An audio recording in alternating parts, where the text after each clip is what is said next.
Friends, എല്ലാവർക്കും പവിത്രത്തിൻ്റെ നാളത്തെ എപ്പിസോഡിലേക്ക് സ്വാഗതം.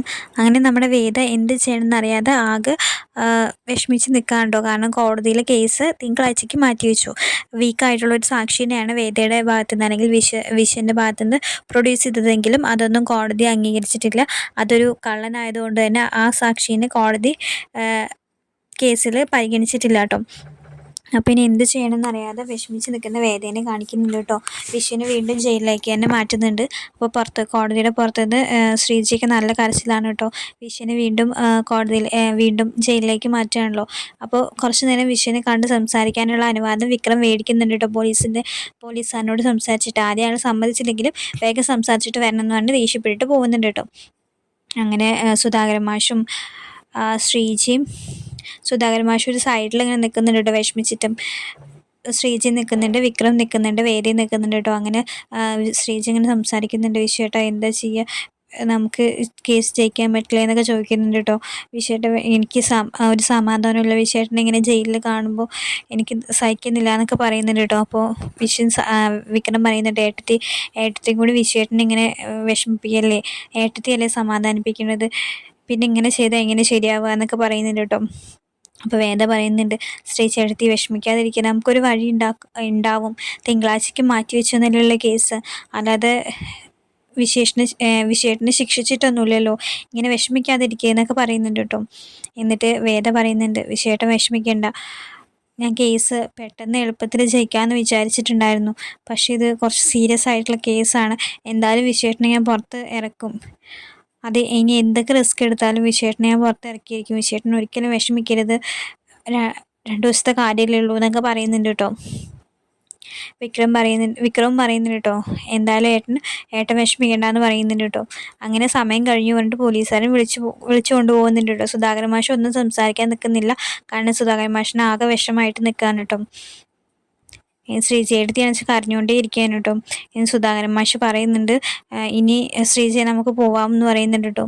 അപ്പോൾ വിക്രം പറയുന്നുണ്ട്, അച്ഛൻ വിഷമിക്കണ്ട, വിശേഷനെ എങ്ങനെയെങ്കിലും നമുക്ക് പുറത്തിറക്കാമെന്ന് പറയുന്നുണ്ട് കേട്ടോ. അപ്പം മാഷ് പറയുന്നുണ്ട്, എങ്ങനെ പുറത്തിറക്കാം, നീ കാരണമല്ലേ ഇത്രയും പ്രശ്നങ്ങളുണ്ടായത്, വിഷിൻ്റെ അടുത്ത് അയാൾക്ക് ശ്രീകാന്തിന് പകയുണ്ടാവാനും കാരണം നീയല്ലേ, നീ ഈ കുട്ടിയുടെ കഴുത്തിൽ താലി കിട്ടിയോണ്ടല്ലേ ഇത്രയും പ്രശ്നങ്ങളുണ്ടായത്, നീ എന്ത് ചെയ്തിട്ടാണെന്ന് വെച്ചാലും കുഴപ്പമില്ല, എനിക്ക് എൻ്റെ മകനെ പുറത്തിറക്കി കിട്ടിയിരിക്കണം, ഒരു തെറ്റ് ചെയ്യാതെ അവനിങ്ങനെ അകത്ത് കിടക്കുന്നത് എനിക്ക് സഹിക്കാൻ പറ്റില്ല എന്നൊക്കെ പറയുന്നുണ്ട് കേട്ടോ. അപ്പോൾ അത് വിക്രത്തിന് നല്ല വിഷമമാവുന്നുണ്ട്. അങ്ങനെ സുധാകരൻ മാഷ് ശ്രീചേട്ടത്തിനെ വിളിച്ചിട്ട് പോകുന്നുണ്ട് കേട്ടോ. വീട്ടിലെത്തിയിട്ടും ആകെ ശ്രീജ കരച്ചിട്ട് തന്നെയാണ് കേട്ടോ, ഒന്നും കഴിക്കുന്നില്ല, ആകെ വിഷമിച്ചിരിക്കുകയാണ് കേട്ടോ.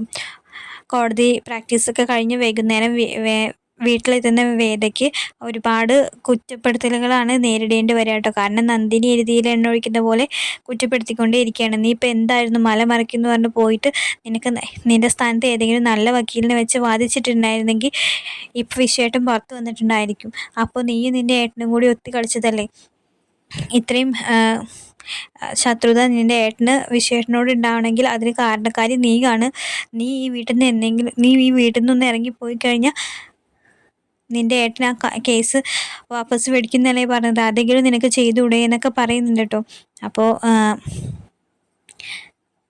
വേദ പറയുന്നുണ്ട് കേട്ടോ, നന്ദിനി എടുത്ത് ഇങ്ങനെ കിടന്ന് ചാടി തുള്ളിയിട്ടൊന്നും കാര്യമില്ല, കേസാകുമ്പോൾ തോക്കലും ജയിക്കലൊക്കെ ഉണ്ടായിരിക്കും, പക്ഷെ വിശ്വേട്ടന് ഞാൻ അങ്ങനെ ഒന്നിനും വിട്ടുകൊടുക്കില്ല എന്ന് ഞാൻ ആദ്യമേ പറഞ്ഞിട്ടുള്ള കാര്യമാണ്. കേസ് തിങ്കളാഴ്ചത്തേക്ക് മാറ്റി വെച്ചു എന്നേ ഉള്ളൂ, വിശ്വേട്ടനെ ശിക്ഷിച്ചു എന്നൊന്നും അതിനർത്ഥമില്ല. പിന്നെ ഞാനും എൻ്റെ ഏട്ടനൊന്നും ഒത്തു കളിച്ചിട്ടില്ല, ഞാൻ ആദ്യമായിട്ട് എടുക്കുന്ന കേസാണ് വിശ്വേട്ടൻ്റെ, അത് ഞാൻ ജയിക്കുക തന്നെ ചെയ്യും. അത് ഞാനും എൻ്റെ ഏട്ടനും തമ്മിലുള്ള പ്രശ്നമാണ്, അതിൽ നിങ്ങളെ ആരും ഞാൻ വലിച്ചഴിക്കുന്നില്ല, ഇതെൻ്റെ ആത്മാഭിമാനത്തിൻ്റെ പ്രശ്നം കൂടിയാണ്, അതെനിക്ക് ജയിച്ചേ പറ്റുള്ളൂ. പിന്നെ വിശ്വേട്ടനെ ഞാനൊരു അന്യനായിട്ടൊന്നും കണ്ടിട്ടില്ല, വിശ്വേട്ടൻ എൻ്റെ സ്വന്തം ഏട്ടനെ പോലെ തന്നെയാണ് എനിക്ക്. അപ്പോൾ വിശ്വേട്ടനെ ഒരു ജയിലിലും ഞാൻ വിട്ടുകൊടുക്കാൻ തയ്യാറുമല്ല. ഈ കേസ് എങ്ങനെയായാലും ഞാൻ ജയിച്ചിരിക്കും, തിങ്കളാഴ്ച വരെ എനിക്ക് നിങ്ങൾ സമയം തരണം, അത് കഴിഞ്ഞിട്ട് ഞാൻ ഈ കേസിൽ നിന്ന് തോക്ക് കാണിച്ചാൽ ഞാൻ ഈ വീട്ടിൽ നിന്ന് ഇറങ്ങിപ്പോയിട്ടാണെങ്കിലും വിശ്വേട്ടനെ ഞാൻ തിരിച്ചു കൊണ്ടുവന്നിരിക്കും എന്ന് പറയാണ് കേട്ടോ. അങ്ങനെ വിഷമിച്ചിട്ട് വിക്രത്തിൻ്റെ മുറിയിലേക്ക് പോകുന്ന വേദേനെയാണ് കാണിക്കുന്നത് കേട്ടോ. അങ്ങനെ ഒരു രാത്രിയൊക്കെ ആയപ്പോൾ വേദ തന്നെ ആലോചിച്ചിരിക്കാനുണ്ട്. വേദേനെ ആകെ ആശ്വസിപ്പിക്കുന്നത് ആ വീട്ടിൽ ശ്രീജേഷ്ഠിയാണ്. ശ്രീജേഷ്ഠിക്കും കൂടി വേദയോടുള്ള പെരുമാറ്റത്തിൽ ചെറിയൊരു മാറ്റം വന്നത് തന്നെ വേദേനെ വല്ലാതെ വിഷമിപ്പിക്കുന്നുണ്ട് കേട്ടോ. അങ്ങനെ അവിടെ ഇരുന്ന് ഇങ്ങനെ കരയുന്ന വേദേനെ കാണിക്കുന്നുണ്ട്. അപ്പോഴാണ് കേട്ടോ അവിടേക്ക് നമ്മുടെ വിക്രം കടന്നു വരുന്നത്. വിക്രം കടന്നു വരുമ്പോൾ തന്നെ കാണുന്നത് വേദ കരഞ്ഞുകൊണ്ടിരിക്കുന്നതാണ് കേട്ടോ. വിക്രത്തിനെ കണ്ടതും വേദ കണ്ണുനീരൊക്കെ തുടയ്ക്കുന്നുണ്ട് കേട്ടോ. അപ്പോൾ വിക്രം ചോദിക്കുന്നുണ്ട്, എന്ത് പറ്റി? അപ്പോൾ വേദ പറയുന്നുണ്ട് കേട്ടോ, ഞാൻ എളുപ്പത്തിൽ ജയിക്കാമെന്ന് വിചാരിച്ച് എടുത്തൊരു കേസായിരുന്നു. അത്ര വലിയ പ്രശ്നങ്ങളുണ്ടായിരിക്കില്ല. പിന്നെ ഈ സാക്ഷിയും കൂടി ആയപ്പോൾ ഞാൻ വിചാരിച്ചു പെട്ടെന്ന് നമുക്ക് വിശേഷനെ പുറത്തിറക്കാൻ പറ്റുമെന്ന് വിചാരിച്ചിട്ടാണ് ഞാൻ ഈ കേസ് ഏറ്റെടുത്തത്. ഇല്ലെങ്കിൽ വല്ല നല്ല വക്കീലിനെ വെച്ച് നമുക്ക് വാദിക്കായിരുന്നു. ഇതിപ്പോൾ വിശേഷനെ വീണ്ടും ജയിലിലേക്ക് അയക്കുകയല്ലേ ചെയ്തത്. എനിക്ക് പേടിയാവുന്നു വിക്രം. കേസ് എനിക്ക് ജയിക്കാൻ പറ്റുമെന്ന് തോന്നുന്നില്ല എന്ന് പറയാൻ കേട്ടോ. അപ്പോൾ വിക്രം പറയുന്നുണ്ട്, ഏയ് എന്തായാലും നമ്മൾ ഏറ്റെടുത്തില്ലേ, നീ അങ്ങനെയൊന്നും വിചാരിക്കണ്ട. എന്തായാലും ഇറങ്ങി തിരിച്ചതല്ലേ, ഇനി ഒരു കൈ നോക്കാന്നേ. എന്തായാലും കേസ് തോറ്റിട്ടൊന്നുമില്ലല്ലോ. 2 ദിവസത്തേക്ക് നീട്ടി വെച്ചൊന്നുമില്ലേ ഉള്ളൂ. നമുക്ക് നോക്കാന്നേ, ഒരു കൈ നോക്കാം. എന്നിട്ടും നടന്നില്ലെങ്കിൽ അപ്പോൾ നമുക്ക് വേറെ വഴി നോക്കാം. നീ വിഷമിക്കാണ്ടിരിക്കേ. അത് വിക്രത്തിൻ്റെ ആ വാക്കുകൾ വേദയ്ക്ക് ചെറിയൊരു ആശ്വാസം കൊടുക്കുന്നുണ്ട് കേട്ടോ. കേസ് തുടങ്ങിയിട്ടല്ലേ ഉള്ളൂ. എന്തെങ്കിലും ഒരു വഴി നമുക്ക് 2 ദിവസത്തിനുള്ളിൽ കണ്ടുപിടിക്കാന്നേ. നീ പേടിക്കണ്ട. ഓക്കെ, വിഷമിക്കണ്ട. നമ്മൾ എന്തായാലും ഇറങ്ങി തിരിച്ചല്ല. നമുക്ക് ജയിക്കാൻ പറ്റുമെന്നുള്ള പ്രതീക്ഷയോടെ നമ്മൾ പോരാടണം. എന്നാലല്ലേ ജയിക്കാൻ പറ്റുള്ളൂ എന്നൊക്കെ പറഞ്ഞ് ആശ്വസിപ്പിക്കുന്നുണ്ട്. ഒരു മോട്ടിവേഷനൊക്കെ കൊടുക്കുന്നുണ്ട് കേട്ടോ വിക്രം നല്ല രീതിക്ക്. അതായത് വിക്രം അവിടെ വേദനെ കുറ്റപ്പെടുത്തുന്നില്ല. വേദയുടെ പരമാവധി വേദ ശ്രമിക്കുന്നുണ്ടെന്ന് വിക്രത്തിന് നന്നായിട്ട് മനസ്സിലാവുന്നുണ്ട്. അതുകൊണ്ട് തന്നെ വേദേനെ ഒന്ന് ആത്മവിശ്വാസം കൊടുത്ത് വേദനെ ഒന്ന് സമാധാനിപ്പിക്കുകയാണ് വിക്രം ചെയ്യുന്നത് കേട്ടോ. അങ്ങനെ അത് വേദയ്ക്കൊരു സമാധാനം ആശ്വാസം ആവുന്നുണ്ട് കേട്ടോ. അങ്ങനെ പിറ്റേ ദിവസം ഇവർക്ക് ഇനി എന്താ ചെയ്യാൻ പറ്റുകയെന്ന് അന്വേഷിക്കാനുള്ള ഒരു തത്രപ്പാടിലാണ് കേട്ടോ. കേസിൽ നിന്ന് വിശേഷനെ പുറത്തിറക്കാൻ വേണ്ടിയിട്ട് എന്തൊക്കെ ചെയ്യാൻ പറ്റുമെന്ന് ആലോചിക്കുന്നതിലാണ് നമ്മുടെ ആ പെട്ടി വിശ്വത്തിൻ്റെ കയ്യിൽ കൊടുത്ത മാനേജറിനെ വിക്രത്തിൻ്റെ ആൾക്കാർ കിഡ്നാപ്പ് ചെയ്ത് കൊണ്ടുവരുന്നുണ്ട്.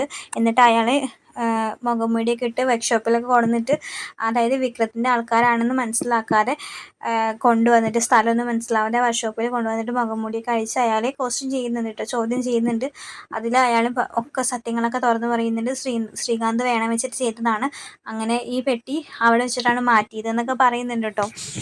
അപ്പോൾ ഈ പണം എന്ത് ചെയ്തു എന്ന് വിക്രം ചോദിക്കുന്നുണ്ട് കേട്ടോ. അതിലാണ് ഈ പണം ശ്രീകാന്തിൻ്റെ ഓഫീസിൽ തന്നെ ലോക്കറിൽ സൂക്ഷിച്ചിട്ടുണ്ടെന്ന് പറയുന്നത് കേട്ടോ. അങ്ങനെ ആ ലോക്കറിൽ തന്നെ പണം സൂക്ഷിച്ചിട്ടുണ്ട്, വേറെ എവിടെയും പോയിട്ടില്ല. ശ്രീകാന്ത് വിശ്വനെ കൊടുക്കാൻ വേണ്ടി മനഃപൂർവ്വമായിട്ട് ഒരു 6 മാസത്തെ പ്ലാനിങ്ങോട് ചെയ്തിട്ടുള്ള പരിപാടിയാണിത്. അപ്പം എന്തായാലും വിശ്വനെ കൊടുക്കണം എന്നുള്ളൊരു മൈൻഡ് മാത്രമാണ് അതിലുണ്ടായിരുന്നത്. അതിന് വേണ്ടിയിട്ടാണ് ഇങ്ങനെയൊരു ഫിനാൻസ് സ്ഥാപനം തന്നെ തുടങ്ങിയത്, വിശ്വനെ കൊടുക്കാൻ വേണ്ടിയിട്ടാണെന്നുള്ളതൊക്കെ വിക്രം അപ്പോഴാണ് മനസ്സിലാക്കുക കേട്ടോ. അങ്ങനെ ഇയാളെ അവിടെ തന്നെ അടച്ചു വെക്കുന്നുണ്ട് കേട്ടോ. അയാളെ അവിടെ തന്നെ പൂട്ടി പുറത്തേക്കൊന്നും വിടാതെ അവിടെ തന്നെ സുരക്ഷിതമായിട്ട് അവർ പാർപ്പിക്കുന്നുണ്ട്. പിന്നീട് വേദയോട് കാര്യങ്ങളൊക്കെ വിക്രം പറയുന്നുണ്ട് കേട്ടോ. ഇങ്ങനെ നിൻ്റെ ഏട്ടൻ്റെ സ്ഥാപനത്തിൽ തന്നെ ആ ലോക്കറിൽ ആ പണം സൂക്ഷിച്ചിട്ടുണ്ട്, ആ ലോക്കറിൽ നിന്ന് ആ പണം എങ്ങനെയെങ്കിലും നമുക്ക് എടുക്കണം എന്ന് വിക്രം പറയുന്നുണ്ട് കേട്ടോ. അങ്ങനെ വേദയും വിക്രം കൂടി ആ പണം എടുക്കാൻ പോകുന്ന ആ സീനിലാണ് നാളത്തെ എപ്പിസോഡ് അവസാനിക്കാൻ പോകുന്നത്. അവർ കഷ്ടപ്പെട്ട് അതായത് ഈ CCTV ക്യാമറയൊക്കെ എറിഞ്ഞ് പൊട്ടിച്ചിട്ടൊക്കെയാണ് അതിൻ്റെ ഉള്ളിൽ കയറുക കേട്ടോ. വേദയോട് വരണ്ടെന്നൊക്കെ വിക്രം പറയുന്നുണ്ടെങ്കിലും വേദ ചെല്ലുന്നുണ്ട് കേട്ടോ. നീ ഇതിൻ്റെ കൂടെ വന്നു കഴിഞ്ഞാൽ നീ പെട്ടുപോകും എരുമേന്നൊക്കെ പറയുമ്പോൾ വേദ പറയുന്നുണ്ട് കേട്ടോ, പോത്ത് ഒറ്റയ്ക്ക് എന്തായാലും പെടണ്ട, അപ്പോൾ ഈ എരുമയും കൂടിയും പെടാന്നൊക്കെ പറഞ്ഞിട്ട് ശരിയല്ലാത്ത രീതിയാണെങ്കിൽ കൂടിയും വേദയും അതിന് കൂട്ടി നിൽക്കുന്നുണ്ട് കേട്ടോ. എങ്ങനെ വിഷയമായിട്ടും പുറത്തിറങ്ങണം എന്നുള്ള ഒറ്റ ലക്ഷ്യത്തോടെ അതൊക്കെ ചെയ്യുന്നത് കേട്ടോ. അങ്ങനെ ഇവർ ഈ പണം കണ്ടെത്തുകയൊക്കെ ചെയ്യുന്നുണ്ട്. പക്ഷെ ആ ഒരു സ്ഥാപനത്തിലേക്ക് കയറുമ്പോൾ അതിന്ന് വിക്രത്തിന് വേറൊരു കച്ചിത്തുരുമ്പാണ് കിട്ടുക കേട്ടോ. പണമല്ലാതെ തന്നെ ഈ കേസിൽ നിന്ന് രക്ഷപ്പെടാൻ വേണ്ടിയിട്ട് വേറൊരു കച്ചിത്തുരുമ്പ് കിട്ടുന്നുണ്ട്. അത് നമ്മുടെ സസ്പെൻസ് ആയിട്ടുള്ളൊരു കാര്യമാണ് കേട്ടോ. അപ്പോൾ വീഡിയോ ഇഷ്ടമാവുകയാണെന്ന് വെച്ചാൽ എല്ലാവരും ഒന്ന് ലൈക്ക് ചെയ്യണം, സബ്സ്ക്രൈബ് ചെയ്യണം. താങ്ക്